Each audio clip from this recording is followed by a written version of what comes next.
mfalme wa mfalme, wala kuna mwingine Baba ni kama wewe. Umetukuka sana, umeinuliwa sana, umeinuliwa sana kuliko vitu vyote. Leo hebu tuanze na eneo la kutunza.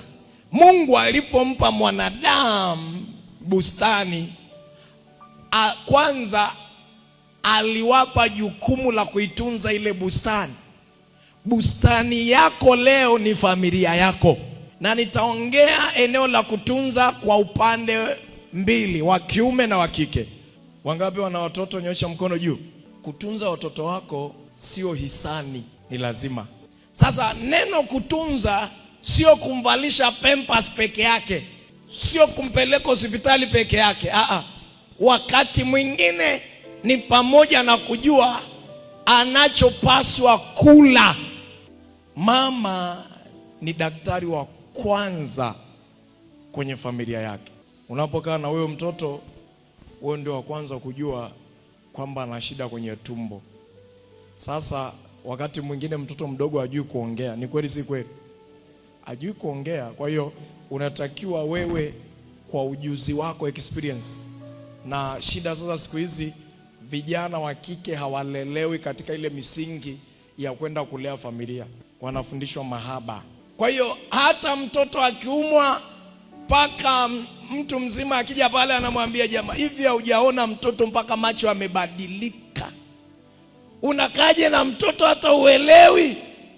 Kwa sababu huyo aliyekuambia hivyo sio kwamba ni daktari, lakini ni kwa sababu amebobea au amekuwa mtu wa malezi kwa muda mrefu. Amelewa kwanza, wa pili, wa tatu, anajua changamoto za watoto. Kuna mwingine mtoto kulia usiku kwake atahangaika kwenye maombi miaka yote, lakini kwa mwingine anajua kwamba ni sehemu ya makuzi ya nini? Haleluya. Amen. Sasa changamoto kubwa ambayo tusingepaswa kufundishwa makanisani, ilipaswa wewe ni kwenye misingi ya familia, ni kwa jinsi gani wazazi au familia wanauelewa namna ya kutunza watoto na familia zao. Mama ana wajibu wa aina kama 2 au 3. Kutunza nyumba yake anayoishi, kutunza watu wote wa nyumbani mwake. Na kutunza kwa njia gani? Sio kwenda kuleta mkate, sio kwenda kuhangaika kutafuta swala. Kile kilicholetwa ana ujuzi gani wa kukigeuza kiwe furaha? Kuna wababa wengine Mungu amewabariki sana, anahangaika, analeta hichi, analeta vyote ambavyo familia inataka, anajua kuvileta. Lakini shida sasa ni yule anayechanganya hivyo vitu vije mezani. Sasa kuna shida hapo. Hajui, yani unaleta maini inachemshwa, hajui kwamba ni wajibu wake.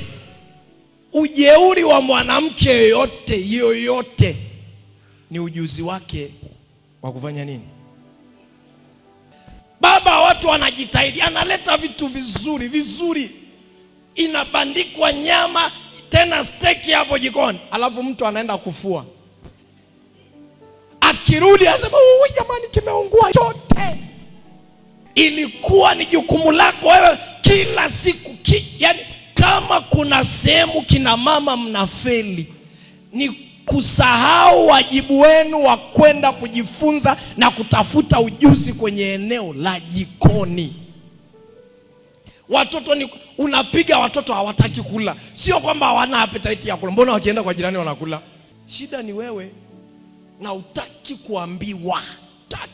Naona kama unasemwa wakati ni wajibu wako wa kike. Wadada wanakuja wa kazi ndio wanaojua kupika vizuri. Wewe uko dada, wewe ndio unawezaga hii kazi.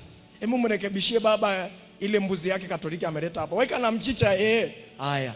Kwa hiyo ushindani wa kwanza wa kike ndani ya familia iwe ni namna ya kubadilisha.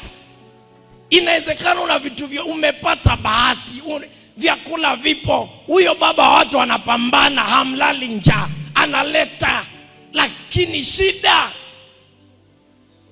na huwa anayepika analalamika kuliko anayeleta. Kwani nimepika chakula sasa uli? Sasa kati ya wewe uliyepika na aliyeleta yupi mwenye hasara?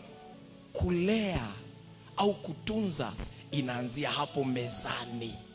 mezani. Watoto wakati mwingine wanatamani kuona vitu tofauti tofauti. Siku za sikukuu, na wewe spendi muda wako, tengeneza hapo, weka viazi vya hivyo vijakatwa katakata vingine, hata ikiwezekana chukua dagaa changanya na mayai, kwani wale tu cha tofauti. Ndio.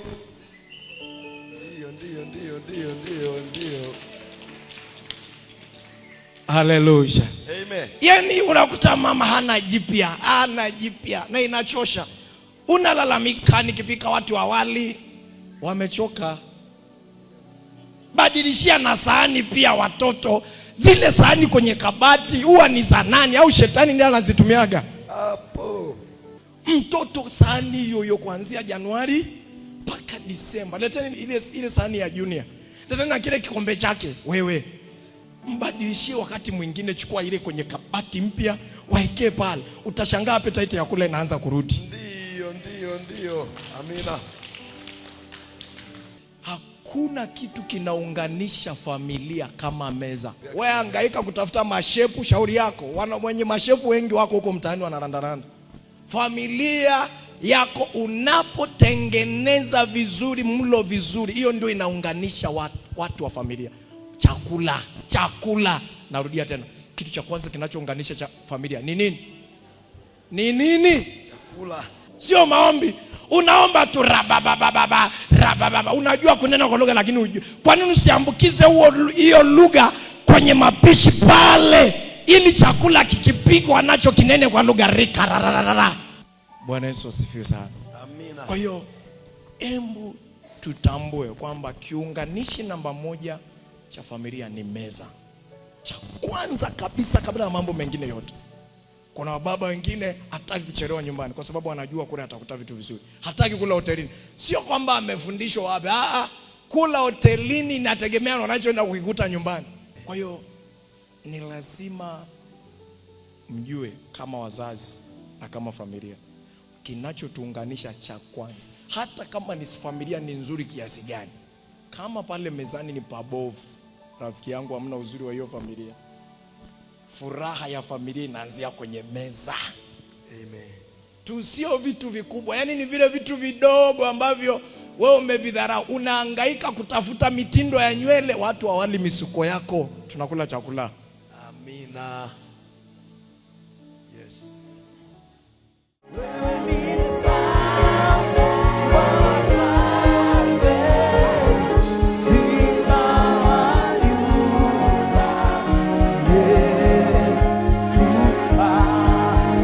Bwana, wewe ni mfalme wa falme, wala hakuna mwingine.